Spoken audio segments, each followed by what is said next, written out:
What's going on, everybody? Whoa, format change. He's decided not to give away all the details of the game at the start of the video and instead make you actually watch the video to see what happens. Crazy. Yeah, so today we're playing some CAMILLE Baron lane. I definitely put a lot of time into CAMILLE lately. She started getting a little bit more popular in the mid lane, so ended up playing Baron lane as my second role. I'm playing a lot of Baron lane. A lot of Darius, a lot of CAMILLE. Touch of Renekton, you know how it goes. But yeah, we got a pretty poppin' CAMILLE game here. I was actually the MVP in this one, so no, all the SVP, no spoilers. Nah, but I mean, since when do I upload losses, Lamel? But anyway, let's get into the review, shall we? Take a look at how you can dominate a game with CAMILLE. And here we are in the game. We are gaming. Give myself a little zoom out. Went for the Conqueror this game. Honestly, not the move. I think I was actually AFK. I think I got a package delivery. So please excuse my my late entry. I think I had to answer the door. It happens. But yeah, I have the Conqueror this game. Not really a huge fan of this matchup. I knew I was going against the Jarvan. Would have preferred to go to the Fleet, but I just forgot to change at the last second. Until the last second. Went for the barrier. Probably not going to be solo killing Jarvan. To be honest, I was thinking, honestly, in hindsight, maybe Ignite would be a bit better, but I didn't really think I'd have much ability to actually pressure him. So I figured it probably wouldn't happen. But yeah, I do have the Conk, which means I might sustain, especially against this kind of, this poke-heavy champion is a little bit weaker. So I kind of go for an extended trade here. To make use of the first ability there, getting the reset. I managed to dodge out on the Jarvan Q, actually. That's pretty hard, especially if he just auto-aims. But somehow I nail it. Skill up the W, get the hit. Pretty nice stuff. But yeah, it's pretty much, I don't know, the thing about Jarvan in the Baron lane is like, he could just basically auto-lock you and spam his spells and you can't do anything. This guy actually has Conk as well. I think if he had Airy, I would have got punished even harder for having Conk, but because he went Conk, it actually ended up being not that bad. Making use of my passive trade here. Probably should just be double tapping my first ability here. I think in the early game, you get pretty easily baited into trying to play for the true damage all the time. And that's something I found, like, playing more CAMILLE and watching better CAMILLE players, is that a lot of times they just don't care about it. In the early game, like, the damage modifier isn't that relevant. Most people don't have a lot of armor anyway. The attack reset is what's more valuable. So you can get a quick trade, but just, you know, auto S1. Java goes for the all-in here, actually. And then I just land a nasty stun and get first blood. So kind of overestimated himself there. I only end up using the barrier. Neither of us flash. He did go for the ignite, but yeah, do manage to pick him off. Graves was coming anyway, so wasn't too scary. Gonna get a lane shove in here. You may notice the username, an homage to Thunder Talks Z. I've got a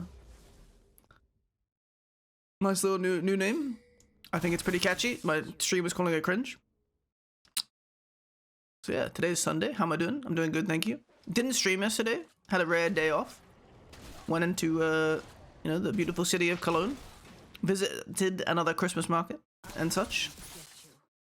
Managed to like burn the roof of my mouth. That's always a bit of a disaster. On a Bratverse, nonetheless.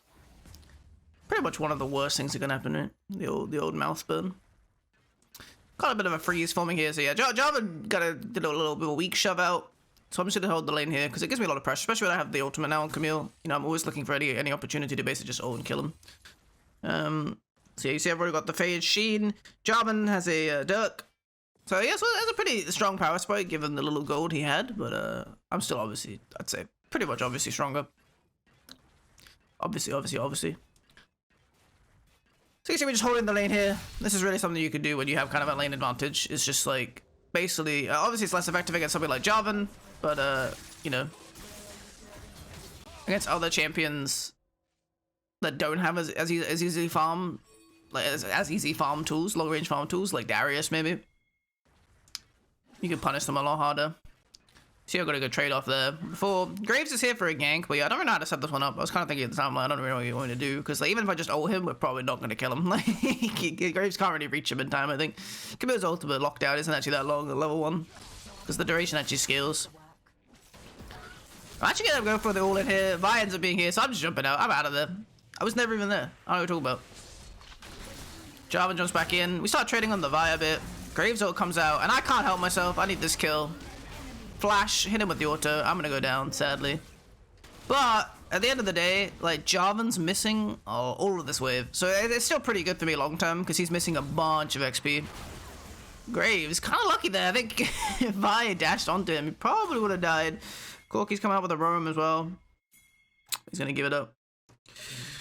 Yeah, respawning on the map. I'm gonna run down mid. This is always a pretty good habit. Mindlessly running to your lane every time you spawn is pretty dumb, especially as like you hit like this 4-minute mark. Instead, I'm running down mid, I run up to the river, and yeah, look, I catch Corky doing the crab. And this is just because I didn't mindlessly run top, and I'm gonna end up stealing this crab, which is obviously a huge win for me. Gotta look for a little bit of poke on Corky, give him one of those, take one of those, call me in the morning. But yeah, it's always a good habit, I think, just to kind of like, especially playing like Baron lane or support. Obviously, if you're playing mid, it's an extremely good habit to go down mid from base. But if you play Baron and no support, you can always maybe like find these rare windows people don't expect to be mid, or like yeah, you can maybe find a gank or find the jungler or something, and just kind of like open up a little bit of an engagement. Where you probably have a numbers advantage because the enemy's likely not matching you. Took a bit of an aggressive trade on Javan there. He had a wave. I took a lot of damage, but it's mostly fine. You see, I've already got a 2-level lead. That's just because we've denied so much XP from him. I killed him in the early game, crashed a wave. We killed him again when he had a bunch of waves under his tower. So you see, even though he's getting these return kills, he's falling behind in gold for sure. I'm going for the all-in here, and once again he has the ult. But look at missing another cannon. It's so worth it. All right, this one might not be that worth it, but I killed him, so I'm sick. Bit of a crazy brawl going on with the dragon. Not looking good for my team, to be honest. Looks like TF probably gonna die here as well. Everybody's 1 HP. We're all tilted. I didn't manage to open up the top tower either, so kind of unfortunate. We do end up losing. Actually, we ended up getting the dragon. Graves did get the smite, so we got the mountain drake at least. But giving them 4 kills for 1, not ideal. You see, they've already got a bit of a gold lead now. So yeah, I'm gonna pop down mid here. I choose to clear mid wave. Mid's obviously the most important tower most of the time. TF died, so I'm just gonna clear mid, and then that'll just open up, my team to do a bit more. Give a round of one of those. Give him a little tap. Now I'm gonna head back topside. Yeah, this also gives us space to start the Herald. Looks like the enemy team's not really thinking of contesting. Vio wants to do red. Jarvan's walking up. Gonna jump on him, get the engage with the hook shot. He uses the combo, so we can kind of chase him down here. So he's gonna flash over the wall. I flash after him, pick him off. And I'm just gonna jump out of there. This is always the strength of Camille. Just using that hook shot, like, to initiate, to escape. Like, it's got so much versatility. And we got a bit of a weird, a Artem? I don't know, like, all random. No, A-Rat, all random, all top. Pick up the vibe, trying to get some damage onto this Corky. He ends up picking us both off, but TF is here. He should be able to clean this one up. 80 TF. I've been seeing this more for some reason. I don't know why. I always thought this was funny when the Corky was like trying to hide in the brush. Didn't really accomplish much. And at the end of the day, like, this was all 4v5. Vayne's been farming the whole time, so that's actually really good for us. You see, the gold lead is swung 3k in our favor basically, because they were 1k ahead, but now we're 2k up. That's because Vayne was just farming the whole time, which is not a bad thing, by the way. I think a lot of people get, like, hyper-focused on people's side laning. Like, there's no reason for Vayne to, like, group here, because they kind of had the Herald confirmed. So him farming and pressuring the bot tower is way more effective than anything else he could have done. So we basically just give Vayne a bunch of space to get free farm here and kind of get back into the game. Because Orianna got a big gold injection. Level 10 now. I'm highest on the map. You love to see it. Gonna be finishing up the Death Stance. Went for the Death Stance first here. It's pretty fine. Alternative options are like Blade of the Ruined King. I guess could have been okay this game because I'm probably gonna be laning against the Jarvan a lot. But I don't know. It's just a bit. It's a bit squishier than. It's a bit all in, on the side lane playstyle compared to the Death Stance. It's just kind of like, I don't know. I'm not as huge a fan of it. I think it can definitely work in some games, especially when you're against like real Giga tanks in side lane. Maybe like a Malphite or something. Maybe like a Blade into Cyrilda's Grudge combo or something could kind of just help you split into eternally. But yeah, I've just been like more of a fan of the Death Stance because it gives you all of this similar combat stats, but ends up being more effective in team fights and skirmishes. You see, my team will die bot side here, but you see, I'm not like Braid AFK just like running to them just because the fight starts. I'm using the time kind of like Vayne did, and it's not as effective obviously because they all died, but I'm just basically using it to like farm myself and then looking for any enemy jungle camps that I can find. We're gonna Herald in mid-wave and grab that. We take the enemy raptors. Remember what I always say, chat? Always eat the enemy jungle. Chat? I mean YouTube frogs. I ain't streaming. I catch the Jarvan recalling here. Gonna ult him over the wall. A little bit of a surprise. Hello, hello. Look at that. Q2 damage, juicy. And then good awareness from TF here. I'm actually going to miss the flash E, which sucks. But I did try, that's what matters. We get the Vi flash as well. So sadly we're only going to get 2 flashes here. But pretty good awareness from TF. He's kind of watching my play. Especially when you're playing TF. He's really good with champions like Camille, obviously. Because if I ever get an ultimate, you know, he could just port in as well and get a free setup. So they're normally a pretty good synergy. Ocean Dragon coming up. I'm going to get a recall off. Going to be looking to group for this one. I actually ended up finishing off the stasis. Because I'm a Chinese Baron laner now, so I only play stasis. But yeah, I go for the steel caps this game. Obviously, you know, double ADC basically, Corki center. Even though Corki does magic damage, steel caps obviously so very effective against him because he's very auto-tech focused. I think we got like Jarvan and Vi, so steel caps looking better this game. And then yeah, the only real CC anyway is the center route. Bit of a brawl forming here. I'm just gonna try and start the Drake to force him to engage. Jarvan goes in, so I'm gonna look for the backline instead. Try to pressure this Corki. He does have the package, so it's a little bit scary to have this kind of choke. Gonna ult the Vi to try and finish her off. Get a big 4-man knock up here. There's the stasis. You see, I blocked the Vi Q. Gonna keep trying to fight the backline here. Hoping my team can take out the Corki, but he's actually kind of killed everybody, so that kind of sucks. Should have looked to try and finish this Orianna off. Get this E, and I'm gonna fall to the Death Stance plus tower combo. So it kind of package just murdered us there. I think I had a pretty good team fight, but yeah, my team kind of followed into the choke a bit and all got packaged. So Corki played it really well for sure. It's gonna get the enemy of this Ocean. Not a huge Drake, to be honest. I think Ocean's probably...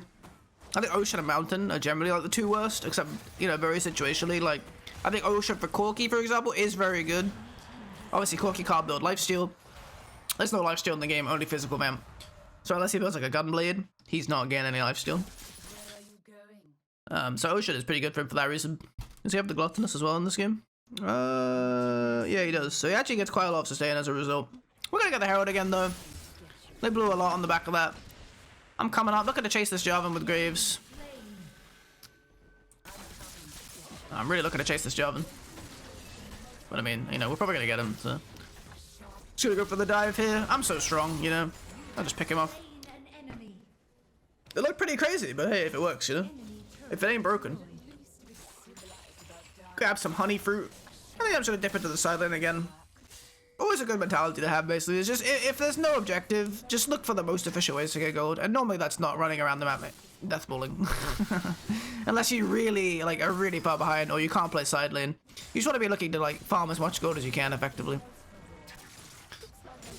And especially as a solo laner from mid or Baron, most of the time that's playing in the side lane. Gotta get this Corki a little bit of poke. Give him one of those. Call me in the morning. So to keep grabbing minions. The Conk at this point, pretty effective to be honest. It scales really well into like the mid lane. Obviously the fleet's still very good in combination with the move speed bonus you get from Camille's first ability when you pop it, but that's still very relevant in team fights. But at this point the Conk gives me so much damage. Looking to try and deny this Jarvan, the Raptors maybe. Still trying to pressure this duo here. Like they can't neither of them can really fight me 1v1. So I'm just kind of standing around and seeing if I get a window to kind of like poke aggressively and pull a lot of attention. Or better, you know, get a kill if possible. But you know, I'm just constantly like adding pressure here. And then we see like in mid, they're a little bit deep. I've got a lot of push top, and then yeah, we're gonna pick up the Vi. I'm gonna chase down this Orianna, get the ultimate, force the Zhonya's, but there's no way out of this one. Ori flashes away. I flash as well. Kind of messed up my my hook shot there, but never mind. Trying to reach the Corki, but he's a kite machine, especially with the red buff. So I'm just gonna help finish off this Jarvan. Corki picks one off, but the rest of the team arrives. Vayne gets it. And we're gonna run them down. Good stuff, good stuff. Just in time for Baron spawn. So dropping Herald mid. I'm pinging the Baron. I'm saying Baron, Baron, Baron, Baron, Baron. Finishing my stacks here.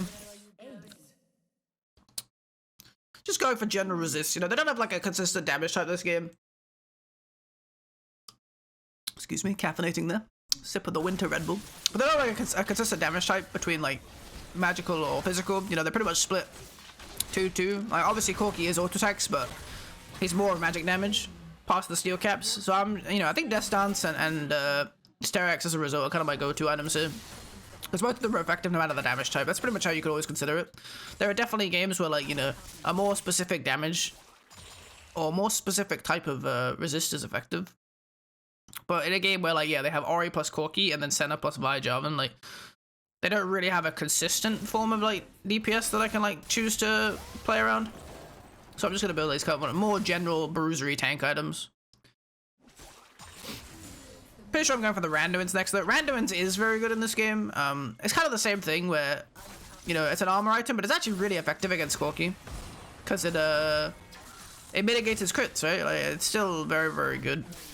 And that's kind of the problem with Corki, especially as like a solo AP. In this game, obviously, they have the Orianna, but some people don't know what to think about it. It's like, yeah, Corki does magical damage, but he is also weak to both Steel Caps and Randuin's. So you're gonna be going for the dive here. I get the ult off. Vi goes for the ult with me, but I stasis. Graves ult comes out. I'm gonna pick up the Corki in my ult. Jump back out with the hook shot. We pick up the Vi as well. I would say pretty nasty engage. End up picking out the Corki 1v3 essentially. With a little help from my friend Graves. Gravy Jones. Jumping in here on the Orianna, forcing him to flash out. Making space so we can take this inhibitor tower. I'm a little bit low, but it's fine. I've got the Baron recall if I need to get out of here. Going in again. Poking on this center. Get a heal.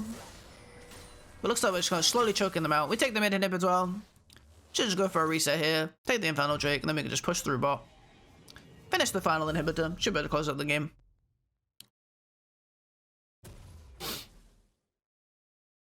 But yeah. This was a pretty stumpy one. I mean, honestly, it wasn't really. Yeah, there was a lot of fights that we kind of lost. I do go for the Randuin here, like I just mentioned. Pretty effective in this game. It was definitely looking a bit rough for a little bit, but we managed to get that good fight on Baron lane and kind of snowball it from there.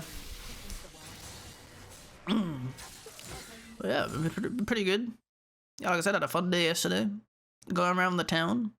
Trying to do some preliminary Christmas shopping. You know, what's the deal, right? You know, I don't want to go full Seinfeld on you, but what's up with nobody ever knowing what they want for Christmas? And, you know, I'm not immune to this. In fact, I'm probably one of the biggest instigators of not knowing what you want for Christmas. But why does nobody just know? Like, just tell me what you want. Jeez, this isn't about me. This is about you. Tell me what you want. I'm tired of you saying, oh, I don't know. And that's what I always say, but it's different because it's not me. And get over it. Looking for the engage here. I'm 1v3 again. Oh, no. Taking a bunch of damage. Gonna jump on the Corki. Flash out. Vi flashes after me. I do get the escape over the wall. You see the power of Camille, essentially. Pretty much, you know. Only Zed is harder to catch, I'd say.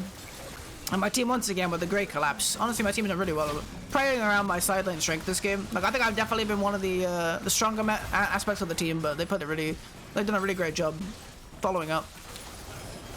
Jumping over the Corki has stasis, but I have stasis as well! Gonna get knocked up. Jarvan's in. I'm gonna finish him up. Graves grabs the Corki. Going for the center. Finish him up. There was a juicy center route there, by the way. A 4-man route into the center. Oh, it was a little bit scary, but we pulled through with our gold lead. Gold lead diff. If they weren't really behind, it probably would have been huge. And we're gonna go on the Ori here. Ori has the stasis, has the flash, but I have the ult. Here I come, and we pick him off. And yeah, just gonna close out the game. That's a pretty good one. Been enjoying the Camille a lot lately. But a pretty enjoyable champ. Actually, I think ADTF did the most damage in this game. So I thought it was a little nuts. Not really know how that happens, but I guess he was just free hitting on frontline. Yeah, so we actually went full ADTF on hit crit. Interesting. Well, yeah, managed to pull it through. Did a fair amount of damage. Not as much as Corki, but yeah, you know, I'm a single target, right? He has AoE poke. I'm a single target champion. You know, I'm not getting damage numbers from my missiles and my phosphorus bomb, alright? Leave me alone. But yeah, I hope you guys enjoyed this review, and I'll see you on the next one. Peace! Make sure to leave a like.